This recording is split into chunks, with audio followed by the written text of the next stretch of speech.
Olá, seja bem-vindo a mais um vídeo da Leprechaun.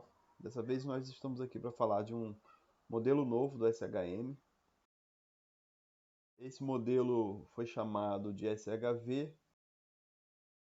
Não tem nenhum motivo especial, basicamente para não confundir com outras versões anteriores. A ideia aqui foi dar um nome diferente para facilitar o acompanhamento, né, por parte dos usuários dos clientes.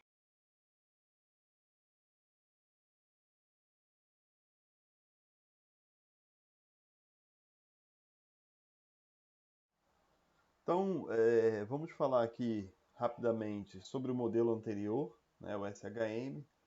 A maioria dos clientes já conhece, né, no detalhe ali por ver ele operando, né? Ele opera nos índices, contra tendência, ele usa indicadores, faz médio e principalmente não usa stop loss. Essa é uma característica do SHM, da primeira versão.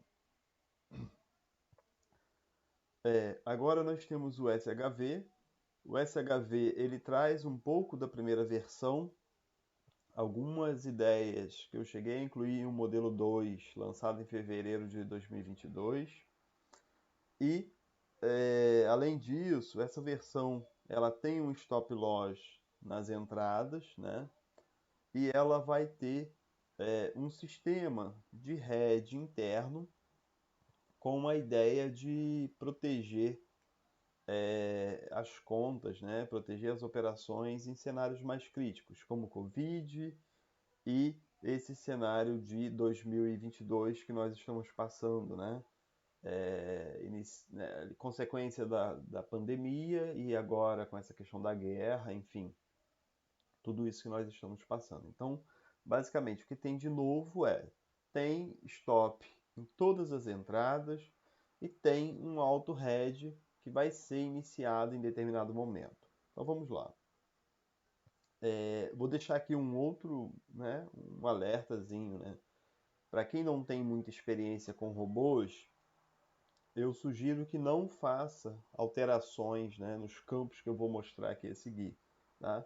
Para evitar qualquer tipo de erro, de contratempo nas operações. Bom, o que nós temos de novidade, né? Além da questão do stop, né, que eu comentei, e do auto hedge, que a gente tem de grande novidade aqui e que vai ajudar bastante, especialmente os clientes que são mais avançados, é que eu deixei aberto, né, algumas configurações para que elas sejam manipuladas por quem tem um pouquinho mais de experiência e por quem não tem, que for aprendendo também. Então, esses campos são os campos, né, de referências que a gente chama de referência públicos. Eles incluem todos os stops, tá? Ele inclui no R32 aqui o prejuízo, né? Esse prejuízo aqui que vai ser um prejuízo utilizado para iniciar o hedge. E ele inclui no R34 um campo de risco. Então eu tenho aqui uma descrição, né, para todos os campos. Eu não vou ler aqui agora todas as descrições, porque a gente vai passá-las mais para frente. Quem quiser ler, pode pausar o vídeo e ler com calma. Tá? Então, no stop loss, né, no nível de perda, que é R19 e R20 aqui grifados, o que nós temos nesses campos? Tá? No R19, nós temos o stop geral das entradas. Então, assim, fez uma entrada normal, né, digamos assim, que não é uma entrada de hedge, o sistema vai colocar um stop de 15 mil pontos. Aqui eu estou falando do braço 50, tá? No braço 50, 5 minutos. Ele vai colocar um stop de 15 mil pontos. É um stop que para alguns é longo, para outros não é tão longo, né? Talvez pudesse ser maior, enfim.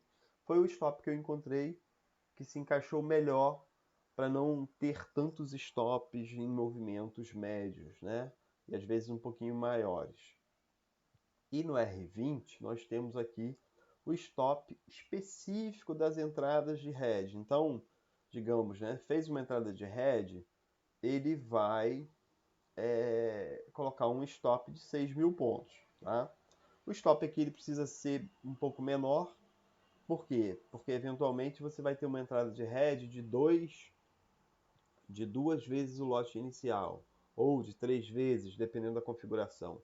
Se o stop for muito longo, né, e aquele stop for acionado, ele vai gerar um rebaixamento muito grande. E isso torna o sistema pouco efetivo, tá?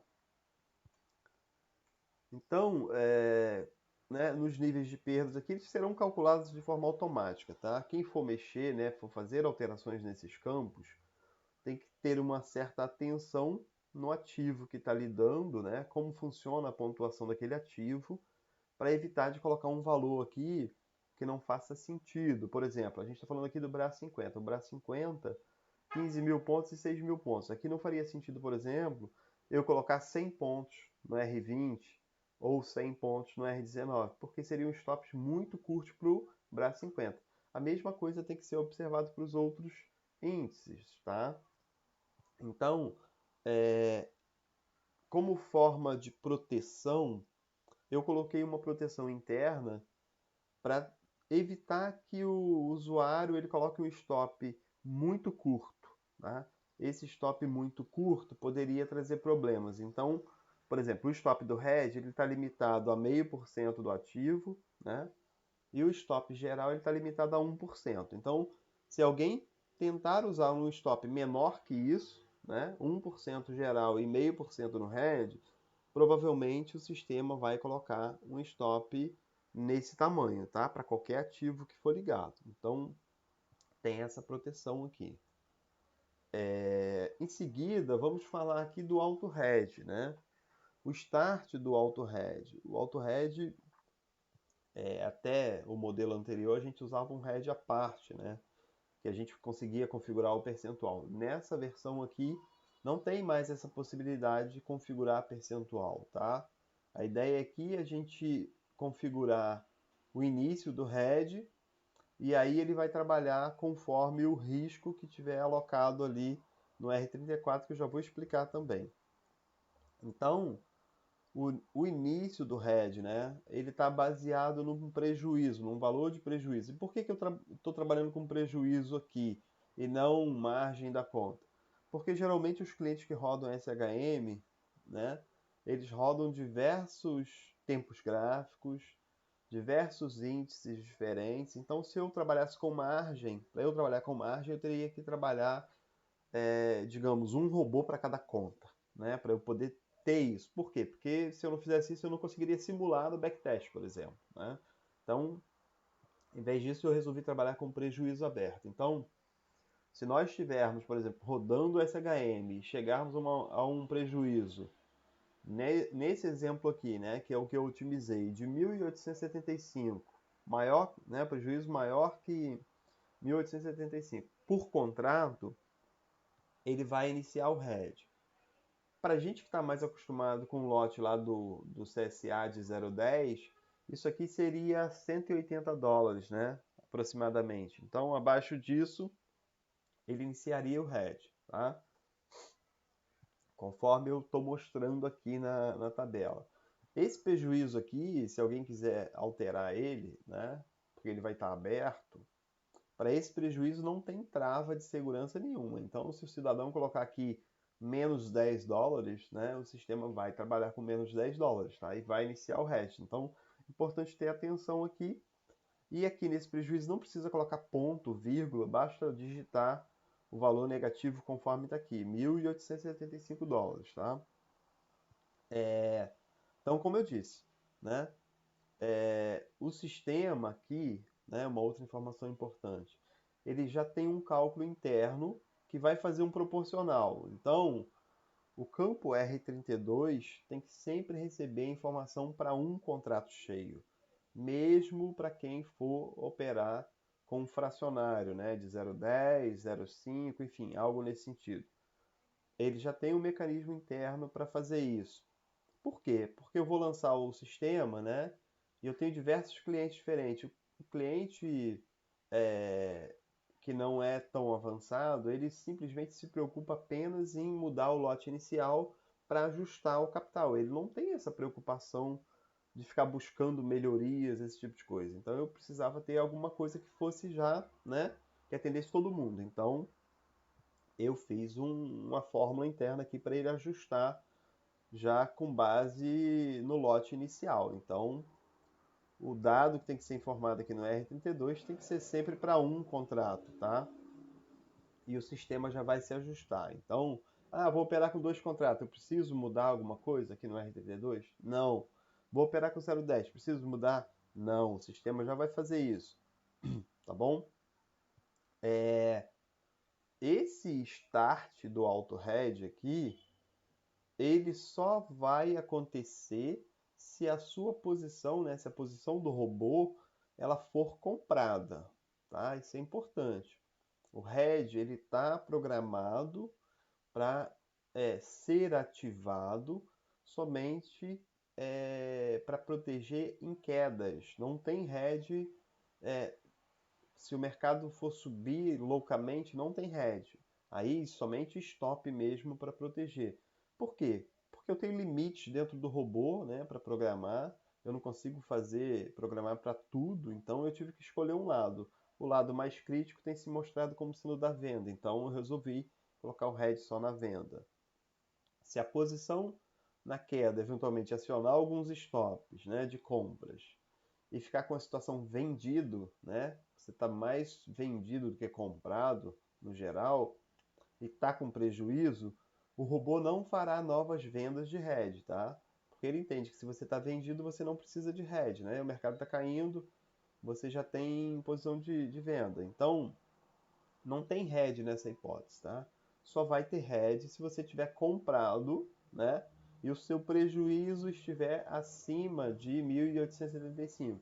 Além disso, existe um indicador interno para iniciar o hedge. Idealmente, né? Se o mercado estiver subindo, o sistema vai entender isso como um cenário que não precisa de hedge e ele não vai iniciar o hedge, tá? Está programado para ele trabalhar dessa forma. Então, é isso. Vamos avançar e eu vou falar outras coisas aqui importantes, né? Como a questão do risco aqui embaixo. Aqui eu vou falar das reentradas do hedge, né? Bom, ativou o hedge, a gente tem as reentradas do hedge. Vou voltar aqui para vocês verem, né? As reentradas do hedge, a distância do hedge, vai trabalhar com o campo R18, 2.000 pontos ali de distância. Então, vamos agora aqui avançar nas reentradas. Então, ativou o hedge, né? Digamos, eu estava lá comprado em 3 posições. Ele ativou o hedge, ele vai e faz uma entrada, né? Digamos, de 2 lotes. Vai me sobrar um comprado. Se o mercado continuar caindo, né? E chegar a 2.000 pontos após o primeiro hedge, um novo hedge vai ser iniciado. Então, ele vai fazer um novo hedge após 2.000 pontos, ok? Um pouquinho antes de fazer essa nova venda de hedge, ele vai olhar a distância para a anterior e vai fazer um break-even daquela ordem anterior. O que é isso? Ele vai colocar um stop no preço de entrada da venda do hedge anterior. E, ao fazer essa nova venda, ele vai ainda observar o risco que está colocado aqui no R34. Tá? Então, por exemplo, nesse exemplo, ele está com risco 2. Tá? Esse risco 2 quer dizer o seguinte, que cada ordem do hedge poderá ser de até 2 vezes o lote inicial. Ok? Então, no nosso exemplo, ele tinha uma compra de 3, no primeiro hedge ele vendeu 2, né? Baseado naquele risco lá. No segundo hedge, se ele tiver com apenas uma posição comprada no global, ele não vai fazer uma venda de 2. Ele vai entender que ele só precisa de hedge de uma posição e ele vai fazer a venda só de uma posição. Mas por que você não deixou ele para ele trabalhar com 2? Eu não deixei ele trabalhar com 2 porque o RED ele não foi feito aqui para ser um sistema à parte. Ele foi feito só para proteger. Então, se ele só precisa de proteção de um, ele só vai fazer de um. Até porque se eu deixasse livre, ele entrasse com dois contratos e voltasse e desse stop, né, ele ia começar a gerar um cenário desproporcional interno e ia ser muito difícil de eu chegar numa configuração que fosse legal para a gente usar. Tá? Então ficou dessa forma. Ele está limitado, né? O RED está sempre limitado à posição comprada. Se não tiver posição comprada, não há entrada de RED. Tá? Se a posição for comprada, aí ele vai observar. Se a posição for maior que o risco, né, ele vai vender o risco. Se a posição for menor ou igual ao risco, ele vai vender a posição. É basicamente isso. Tá? Se for maior, ele vende o risco. Se for menor, ele limita a posição. Ok? Então, esse é o sistema das reentradas e do risco. Uma outra coisa que eu incluí, né, no Stark nessa versão SHV que não tinha nas versões anteriores, que é a saída por gestão. A saída por gestão antes usava indicadores e agora eu coloquei ela lá nas metas, né? No item 12 do Start. Se você for lá, tem as metas, você consegue definir ponto corrido, financeiro, pontos por contrato. Eu deixei pontos corridos porque cada cliente vai trabalhar com um lote diferente no lote inicial e o robô já vai entender, né, isso automaticamente ao usar pontos corridos. A meta está em 350 pontos. Se alguém quiser mudar também, colocar 500 ou colocar 100, pode mudar, não tem problema nenhum. Só peço que não deixe zero aqui, né? E não mexa nos outros campos, não altere ali, por exemplo, os campos de perda, a não ser que você tenha experiência, né, com isso. Tá? Se você tiver experiência, você pode mexer. Você pode ir lá no manual do Stark, né, ler lá como funcionam as metas e alterar. E aí você pode rodar backtest. Ah, poxa, deixa eu testar uma meta semanal, se vale a pena, ou uma meta mensal. Pode fazer isso à vontade. Estou deixando aqui a saída por gestão específica, né, que os usuários já conhecem, aberta para ser alterada, tá? Então, é basicamente isso que está escrito aqui, né? Pode ser mudada. E aí, uma outra coisa que não tem nesse modelo aqui é a questão da rolagem, né? Quem resolver operar com o contrato vigente, né? O contrato vigente para não ter swap, quando fizer a rolagem, vai ter provavelmente um prejuízo da rolagem. Então, esse cliente terá que usar esse campo aqui da meta para colocar esse prejuízo da rolagem. E aí, para tornar a situação mais fácil, ele pode trocar de pontos corridos para financeiro e colocar o prejuízo, né, da rolagem nesse campo de ganho máximo. E depois que ele executar a rolagem, o robô vai passar a controlar, né, para fechar aquelas operações que estavam abertas da rolagem apenas quando atingir o TP ou quando atingir a meta, né? Dos dois, o que ia acontecer primeiro, tá? Eu não testei, né? Deixando claro aqui, eu não testei a rolagem ainda nesse modelo novo aqui, fazendo isso que eu estou falando para vocês. Então, a sugestão inicial é rodar no contínuo. Quem quiser rodar no vigente, pode rodar, mas saiba que essa situação de rolagem não foi testada. Por que não foi testada? Porque não tenho tempo ainda de fazer isso, tá? Eu já venho trabalhando nesse sistema há muito tempo. Liberei aquela versão de fevereiro e agora estou trabalhando com essa versão nova, mas o sistema está muito complexo para poder otimizar, enfim, leva tempo. E agora que eu finalizei, que eu vou passar por essas experiências, e aí eu estou rodando no vigente, né, e no contínuo aqui na minha conta demo, para poder validar essa situação, tá? Na conta real eu também estou rodando, então com a ideia, né, até de validar para liberar para os clientes. Então eu não testei a situação da rolagem, mas assim, por experiência do Stark, eu acredito que isso vai funcionar, não vai ter grandes problemas, tá? Mas vamos seguir aqui. Migração de modelo, né? É possível eu trazer o modelo, né, do SHM para SHV? Sim, é possível. Se você tiver hoje, né, o SHM vendido, preso em várias operações aí, você pode atualizar ele para a versão do SHV, que ele vai ler as posições abertas, ele já vai começar o head onde for preciso começar. E aí eu tenho dois pontos aqui para colocar. O primeiro, sobre as posições abertas, né? Na versão antiga não tinha stop. Se você atualizar, o sistema ele não vai colocar stop automático, tá? Então, aí você vai ter que decidir se você estopa, né? Fecha as posições que tem mais que 15 mil pontos já corridos, ou se você mantém elas abertas, tá? Se você ligar o head, né? A maioria eu imagino que está trabalhando com head separado. Se você ligar o SHV, ele já vai começar a atuar em head também. Isso, de certa forma, não vai afetar o head, né, o robô head que está rodando à parte, tá? Porque o robô head ele sempre olha o netting das posições do SHM. Então, ele vai se ajustar automaticamente. Então, não precisaria, nesse primeiro momento, né, tirar o head.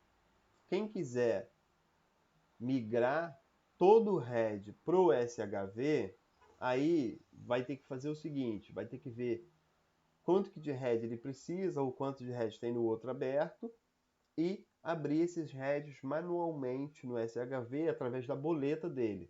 Para quem não conhece, a boleta dele é acionada dando um duplo clique na tela do gráfico onde tem o robô. E aí aparecem algumas posições lá de executar novas ordens, né? Nesse caso, a gente vai ter que executar ordens de venda, né? Para fazer os heads de venda para ficar compatível. E aí, nessa situação, fazendo isso, depois iria lá no outro head e desligaria ele. Mas eu acho que esse processo tem que ser algo a ser feito com calma e com cautela, né? Para evitar erros. Quem precisar de ajuda pode me pedir ajuda, que eu vou ajudar, tá bom? E a gente vai ajustando todos os clientes. E aí, né, uma dúvida também que vai surgir é: eu rodo no contínuo ou rodo no vigente? Bom, o sistema ele foi todo otimizado no contínuo, tá? Porém, os backtests não têm swap. Então, eu não consigo dizer para vocês, se tivesse o swap, qual seria o resultado. Então, é possível usar no contínuo e também é possível usar no vigente. Qual que eu escolho? Aí vai ser a decisão do cliente. Quem resolver manter no contínuo não vai ter trabalho de rolagem.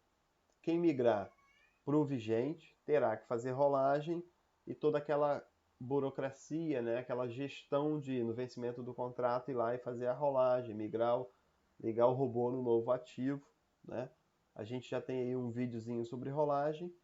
A única diferença que a gente vai ter é que a perda da rolagem agora deverá ser somada lá no campo 12, né, do Stark, lá nas metas. Quem for lançar em pontos terá que calcular os pontos para lançar como pontos. Quem quiser mudar e lançar como financeiro também poderá colocar como financeiro sem problema nenhum. Aí eu trago aqui agora para finalizar o vídeo uma dica, né? Para usar a distância dinâmica aqui no sistema, tá? É algo, né, que pode ser bem útil, né, para alguns clientes mais avançados. No modelo tradicional, né, que é até o que eu coloquei ali na foto, nós temos os campos em pontos. Então eu coloquei aqui, ó, o R18, R19 e R20, eles estão em pontos. 2.000 pontos, 15.000 pontos e 6.000 pontos. Mas, nesse modelo novo, né, para quem tem um pouquinho mais de conhecimento, seria possível também trabalhar com percentuais, tá? Nesses campos.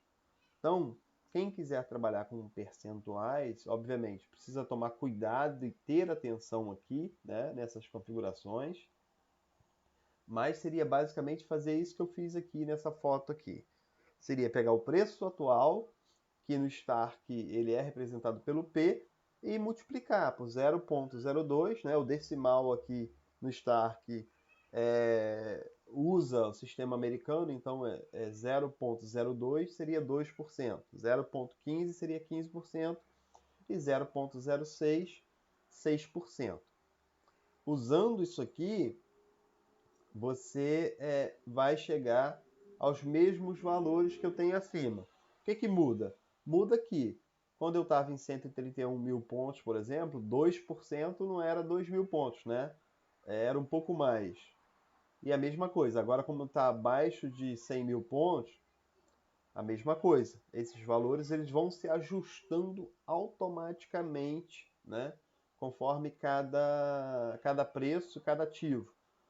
E qual é a ideia de eu deixar isso aqui aberto? A ideia é o seguinte, eu tenho clientes que rodam SHM em alguns ativos que eu não rodo, por exemplo, como usa RUS, alguns rodam no AUS 200 em diferentes time frames. Então, esses clientes poderiam usar essa dinâmica avançada para usar esse modelo novo nesses ativos que eles rodam, né?